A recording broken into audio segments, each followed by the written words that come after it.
Thank you. Thank you. Weebale nnyo. Weebale nnyo. Good morning. Good morning. Wasuze otya. Wasuze otya. I am sorry. I am sorry. Nsonyiwa. Nsonyiwa. I think so.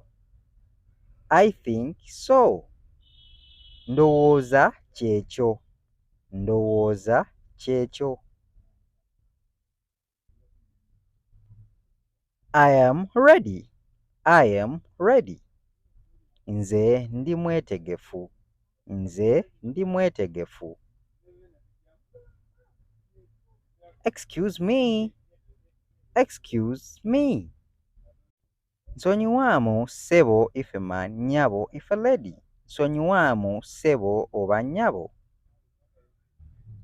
Can you help me, please? Can you help me, please?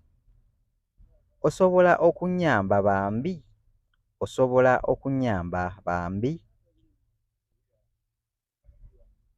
My name is Anne. My name is Anne. Erinnya lyange nze Anne. Erinnya lyange nze Anne. I need some money. I need some money. Nze neetaagayo ku ssente. Nze neetaagayo ku ssente.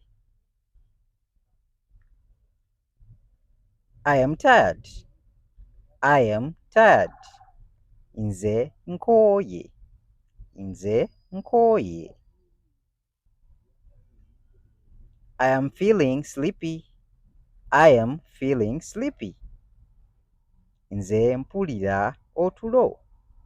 Nze mpulira otulo. See you later. See you later.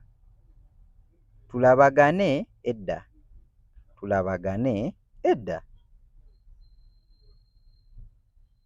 How are you? How are you? Oli otya? Oli otya? I'm going home. I'm going home. Nze ngenda waka.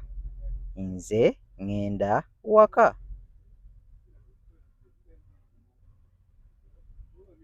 You need prayers. You need prayers.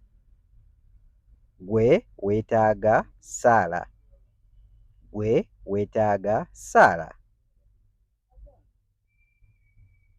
Thanks very much for watching. Those were some of the common phrases that you should know in Luganda and English. And for my subscribers, stay tuned for more and more good lessons coming through. Okay, have a blessed day. Wait up.